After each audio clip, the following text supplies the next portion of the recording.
सभी पत्रकार बंधुओं को नमस्कार। आज भारत की सरकार ने, मोदी जी की सरकार ने अपना बजट रखा है। उसमें देश के लोगों को क्या मिला, दिल्ली के लोगों को क्या मिला, पंजाब के लोगों को क्या मिला, विस्तार से आपको बताएंगे। हमारे साथ हमारे साथी सांसद पंजाब के मलविंदर सिंह कंग जी हैं, जो आपको पंजाब के बारे में विस्तार से बताएंगे। मैं इस बजट के बारे में 2-3 महत्वपूर्ण बातें करना चाहता हूं। पहली बात तो बजट की खुशहाली का अंदाजा पिछले कई वर्षों से शेयर मार्केट के गिरने और शेयर मार्केट के ऊपर जाने से लगाया जाता है। और अभी मैंने देखा कि 1200 अंक, हो सकता है अब ज्यादा हो गया हो, 1200 अंक के करीब शेयर मार्केट लुढ़का है, नीचे आया है। यानी शेयर मार्केट में कोई उत्साह नहीं है इस बजट के आने के बाद। दूसरा, अलग अलग वर्गों को जो उम्मीद थी इस बजट से, उनको क्या हासिल हुआ। देश का अन्नदाता किसान, जो 1 साल तक सड़कों पर बैठा रहा 3 काले कानून के खिलाफ, एमएसपी दोगुना करने की मांग को लेकर, उसको उम्मीद थी कि हमारा न्यूनतम समर्थन मूल्य C2 + 50% के फॉर्मूले के तहत 2 गुना किया जाएगा। उसके लिए इस बजट में कोई प्रावधान नहीं। 750 किसानों ने अपनी शहादत दी और अभी भी शंभू बॉर्डर पे और पंजाब, हरियाणा, देश के अलग अलग क्षेत्रों में किसानों का आंदोलन चल रहा है। पश्चिमी उत्तर प्रदेश, अलग अलग इलाकों में, कर्नाटक हो, तमिलनाडु हो, आपने बिल्कुल उनको दूध की मक्खी की तरह निकाल के फेंक दिया। अब आपको याद ही नहीं कि इस देश में किसान भी है। आपके खुद के घटक दल मांग कर रहे थे कि इस अग्निवीर योजना को कूड़ेदान में डालिए। यह देश की सेना के साथ भी विश्वासघात है और हमारे नौजवानों के साथ भी विश्वासघात है। आपने इस बजट में अग्निवीर योजना को लेकर कोई बात नहीं कही। इस देश का युवा चाहता है कि सेना की भर्ती जैसे पहले होती थी उसी तरह से सेना की भर्ती बहाल की जाए। यह अग्निवीर योजना सेना को ठेके पर रखने की योजना है। भारत की सेना का अपमान है, भारत माता का अपमान है, और इसलिए हम लोगों की यह मांग रही है कि यह अग्निवीर योजना आप वापस लीजिए। आपने उसके लिए भी, सेना के लिए कोई बजट निर्धारित नहीं किया। तीसरी मांग, इस देश का कर्मचारी वर्ग कहता है बुढ़ापे में हमारा सहारा कौन बनेगा। उसकी मांग है कि भाई पुरानी पेंशन की बहाली कीजिए। आप नई पेंशन स्कीम में शेयर मार्केट में उनका पैसा लगाते हैं, शेयर मार्केट बढ़ेगा तो उनका पैसा बढ़ेगा, शेयर मार्केट डूबेगा तो उनका पैसा डूब जाएगा। 1.5 लाख रुपए की तनख्वाह पाने वाले लोग पेंशन के नाम पे 1200 रुपए, 1500 रुपए पाते हैं। यह आपने देश के कर्मचारी वर्ग को निराश करने का काम किया। माताओं बहनों को, इस देश के लोगों को जो सबसे बड़ी उम्मीद थी कि पेट्रोल पे, डीजल पे, आम वस्तुओं पे, जो रोजमर्रा की इस्तेमाल होने वाली वस्तुएं हैं, उस पे आप टैक्स में छूट देंगे जिससे महंगाई से उनको राहत मिल सकेगी, उस पे आपका बजट खामोश है। आपने इस देश के छोटे निवेशकों को, जो शेयर बाजार में छोटी छोटी कंपनियों में, अलग अलग कंपनियों में अपना पैसा लगाते हैं और उससे कुछ उनकी आमदनी हो जाती है, अपने घर परिवार चलाते हैं, इस देश में शेयर बाजार में पैसे लगाने वाले छोटे निवेशकों की संख्या है 10 करोड़। अगर उनके परिवारों को आप गिन ले तो करीब करीब 30 करोड़ की संख्या है। आपने क्या किया उनके साथ? लॉन्ग टर्म उनका जो इनकम होता है उस पे आपने टैक्स लगा दिया 10% से उठा के 12.5%, और शॉर्ट टर्म के लिए लगा दिया 15% से उठा के 20%। यानी कि मोटे तौर पे ऐसे समझें कि कोई भी व्यक्ति अगर अपना शेयर 1 साल से ज्यादा की अवधि के लिए रखता है और उसको फिर बेचता है, तो अब उसको सरकार को जो आमदनी होगी उसको देना पड़ेगा 10% की जगह 12.5% टैक्स। और अगर शॉर्ट टर्म में वो अपने आमदनी करता है और शेयर को बेचता है तो उसको अपनी आमदनी पर 15% की जगह देना पड़ेगा 20% टैक्स। आपने उनको भी, उनके ऊपर भी टैक्स का बोझा लाद दिया। तो कुल मिलाकर, और कल इकोनॉमिक सर्वे आया आपका, क्या कहते हैं भाजपाई? कहते साहब चीन की वस्तुओं का इस्तेमाल नहीं करना है, चीन के वस्तुओं का बहिष्कार करो। फिर भाजपाइयों की ड्रामा कंपनी तैयार होती है। कहते क्या करना है हुजूर, मोदी जी बताइए। कहते जाके कोई सैमसंग का स्टोर तोड़ दो। तो ड्रामा कंपनी जाती है, वहां सैमसंग का स्टोर तोड़ती है। दिन भर आप लोग भी टीवी चैनल पे खबरें चलाते हो, ये देखो चीन का बहिष्कार, चीन का बहिष्कार। अरे तू कौन सी पेन इस्तेमाल कर रहा है, कौन सा फोन इस्तेमाल कर रहा है, देखो ये तो चाइना का सामान इस्तेमाल कर रहा है। भाजपाइयों अपने आका से जाकर पूछो, 68% चीन के साथ व्यापार बढ़ाया है तुम्हारे आकाओं ने, जिसके कहने पे जाके नारा लगाते हो। और एक हिंदुस्तानी जो व्यापार कर रहा होता है, सैमसंग का स्टोर खोल के बैठा होता है, उसका स्टोर तोड़ते हो, तोड़फोड़ करते हो। जाके दुकानों पर जाके अपने आकाओं से पूछो, मोदी जी से पूछो, गलवान घाटी में जहां पर हमारे 20 जवान शहीद हुए, अरुणाचल से लेके बाकी राज्यों से खबरें आती हैं कि चीन भारत की सीमा में घुसपैठ कर रहा है। उस चीन के साथ 68% आयात बढ़ाया है, 68% आयात। यानी कि आप उनको और लाखों करोड़ रुपए कमवा रहे हैं कि और टैंकर बनाओ, और मिसाइलें बनाओ, और भारत की सीमाओं में घुसपैठ करो। और यहां अपनी पार्टी के लोगों से ड्रामा करवाते हो कि चीन के सामानों का बहिष्कार करना है, खुद झूला झुलाना है, खुद उनके साथ व्यापार करना है। तो यह भी एक असलियत इनकी सामने खुलकर आई। इस इकोनॉमिक सर्वे की रिपोर्ट को अगर आप पढ़ेंगे तो उसमें ये चीजें, ये तथ्य सामने आया है। तो कुल मिलाकर अब बात कर लेते हैं दिल्ली की। दिल्ली इनको इनकम टैक्स और जीएसटी मिला के हर साल 2,32,000 करोड़ रुपए देता है। कितना देता है? 2,32,000 करोड़ रुपए। जीरो लगाते लगाते थक जाएंगे, इतना पैसा दिल्ली के लोग केंद्र की मोदी सरकार को देते हैं। और बदले में मोदी जी हमको क्या देते हैं? मोदी जी देते हैं 0, 0, 0। और मैं नीतीश कुमार जी से कहना चाहूंगा कि आके हमारी वित्त मंत्री का दर्द सुन लीजिए।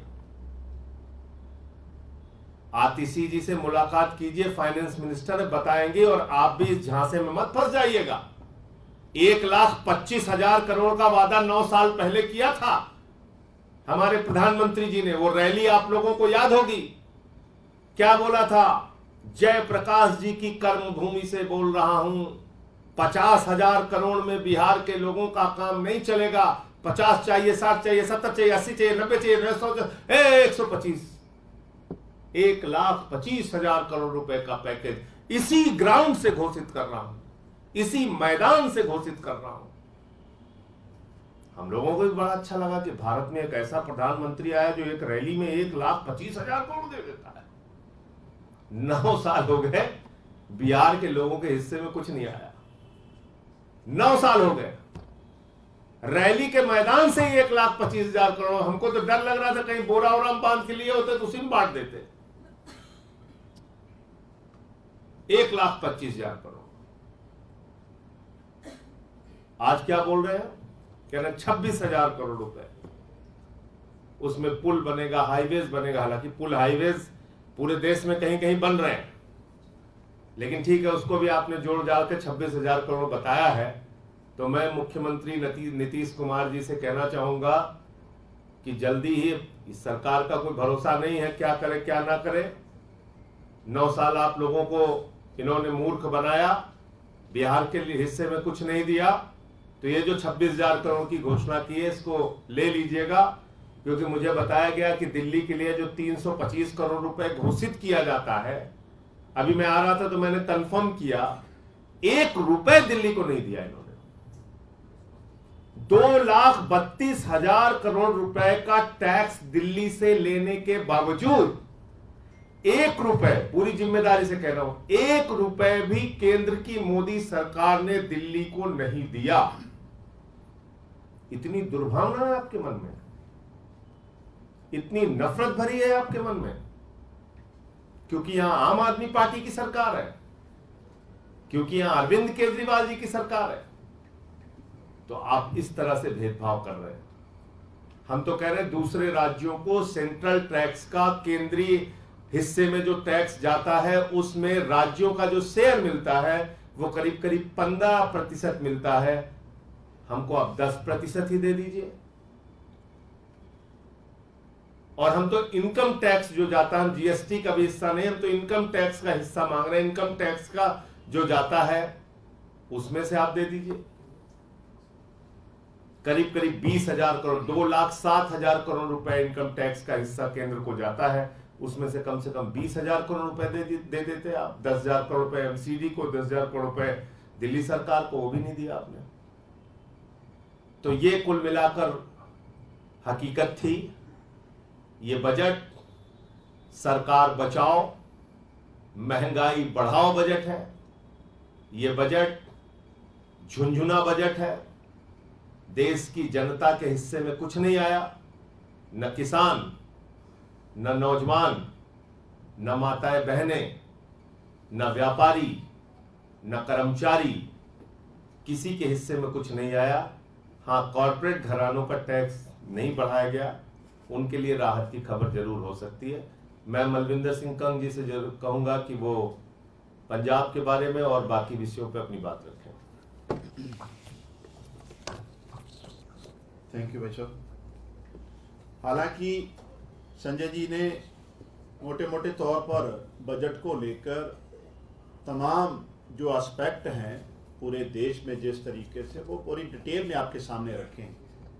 लेकिन क्योंकि मैं लोकसभा में आप मौजूद रहा और पंजाब की हम नुमाइंदगी करते हैं, तो मैं पंजाब के बारे में जरूर आपके माध्यम से बताना चाहूँगा। पूरे बजट के भाषण के दौरान जो वित्त मंत्री जी ने आज दिया, प्रधानमंत्री जी वहां बैठे हुए थे, पूरी कैबिनेट बैठी हुई थी, पूरे 1.5 घंटे के भाषण में एक बार भी पंजाब का जिक्र नहीं आया। वो पंजाब जो देश के अन्न भंडार भरने में, जैसा आज सीतारमन जी ने जिक्र किया, हम 80 करोड़ लोगों को जो आने वाले समय में फूड सेफ्टी के अंतर्गत अनाज देंगे, उनको राशन देंगे, उस 80 करोड़ लोगों को मिलने वाले भोजन में 50% कंट्रीब्यूशन पंजाब का है। उस पंजाब का कोई जिक्र नहीं। फिर उन्होंने फ्लड्स को लेकर, क्योंकि बरसाती सीजन चल रहा है, उन्होंने जिक्र किया, उन्होंने जरूर जिक्र किया हिमाचल का, उन्होंने जिक्र किया उत्तराखंड का जहां बीजेपी की सरकार है, उनके लिए पैकेज भी अनाउंस किया। लेकिन जितना फ्लड के कारण पंजाब की क्रॉप का, पंजाब के लोगों की प्रॉपर्टी का, पंजाब के लोगों ने नुकसान झेला है अब तक, उसका कोई जिक्र नहीं, उसके लिए बजट में कोई प्रोविजन नहीं। हालात ये हैं कभी कभी जब देश की झांकियां निकाली जाती हैं, और ये एक बार नहीं हो रहा, पिछले 10 साल में हमने कई बार देखा है, वो पंजाब जहां हर रोज देश की सरहदों पे शहीद होने वाले जवान की लाश तिरंगे में लिपट कर पंजाब में आती है, उसकी झांकियों को 15 अगस्त और 26 जनवरी में परेड में दिखाने से भी इनकार पिछली बार मोदी साहब की सरकार ने कर दिया था। उस पंजाब के लिए इस बजट में कोई जिक्र नहीं। पंजाब क्योंकि एग्रीकल्चर बेस्ड इकोनॉमी है, पिछले बजट में 25,000 करोड़ सब्सिडी का ऐलान किया था मोदी जी की सरकार ने फर्टिलाइजर्स पर, और उसको फर्टिलाइजर्स की सब्सिडी पर भी इस पर 36% घटा दी और 16,000 करोड़ की सब्सिडी का अनाउंस किया। कितनी बड़ी बात है। एक तरफ डीजल दुगना महंगा है, संजय जी ने जिक्र किया महंगाई का, देश के इतिहास में बेरोजगारी और महंगाई हाईएस्ट लेवल पे है, खाद महंगी है, पेस्टिसाइड महंगा है, बीज महंगा है, डीजल पेट्रोल हर तरीके से, और जो किसान मिनिमम सपोर्ट्स मांग रहा है, मिनिमम सपोर्ट्स प्राइस अपनी फसल के लिए, और कई महीनों से वहां एजिटेशन कर रहे हैं, धरने पे बैठे, जहां एक जवान हमारा शहीद भी हुआ, उस किसानों को मिनिमम सपोर्ट्स प्राइस की लीगल गारंटी का जिक्र भी पूरे बजट में कहीं। यह पूरे देश की मांग है, कोई एक स्टेट की मांग नहीं है, कोई कुछ लोगों की मांग नहीं है। जब आप एक स्टेट जब 50% अनाज भंडार भर के दे रहा है, जहां के सबसे ज्यादा देश की सरहदों को सुरक्षित करने के लिए जवान शहीद हो रहे हैं, उस किसानों के लिए मिनिमम सपोर्ट्स प्राइस की लीगल गारंटी का जिक्र नहीं आना, ये अपने आप में दर्शाता है कि मोदी जी को ना किसान का, ना जवान का, ना गरीब का, ना मजदूर का, ना महिलाओं का, ना मिडिल क्लास, ना गरीब क्लास, किसी का जिक्र, किसी का फिक्र नहीं है। फिक्र है तो जैसा संजय भाई साहब जी ने बताया कि अपनी सरकार बचाने के लिए जो बैसाखियां हैं, नीतीश कुमार जी के रूप में और तेलुगु देशम के रूप में आंध्र प्रदेश, उनको कुछ ना कुछ जरूर देने की कोशिश की है। जो सरकार बचाओ बजट है, तो जिस तरीके से आम आदमी पार्टी पंजाब में काम कर रही है, और पिछले दिन वित्त कमीशन ने वहां मीटिंग की, ऑनरेबल चीफ मिनिस्टर भगवंत मान जी ने डिटेल में उनके सामने अपनी मांग रखी, और बड़ी वाजिब मांग, क्योंकि क्रॉप डाइवर्सिफिकेशन की बात हर बार प्रधानमंत्री जी करते हैं, आज जरूरत है, पंजाब कर सकता है, कोई जिक्र नहीं, लीगल गारंटी का कोई जिक्र नहीं। और सबसे बड़ी बात, क्योंकि हम बॉर्डर स्टेट हैं, नार्को का कितना बड़ा आतंक है, और किस तरीके से जो पड़ोसी देश है, जिस तरीके से पंजाब में घुसपैठ करते हैं। हमने कई बार लिखा कि बॉर्डर को भी सिक्योर करो, पंजाब को एडिशनल फंड दिए जाए। हमारे हजारों किसान हैं जिनकी जमीन जो है बॉर्डर के उस पार है, जो सुबह जाते हैं शाम को वापस आते हैं, उनके लिए कोई मुआवजा नहीं। सो ये पूरी तरीके से बजट जो है एंटी पंजाब है, एंटी पीपल है, और देश की जो दिशा और दशा उसको कहीं भी प्रभावित नहीं करता। और जैसा हमारे लीडर ने बताया, और हम सिरे से इस बजट को खारिज करते हैं। बहुत बहुत आपका कोई प्रश्न हो तो आप पूछ सकते हैं, कोई प्रश्न आप लोगों के हो तो पूछ सकते हैं। Thank you.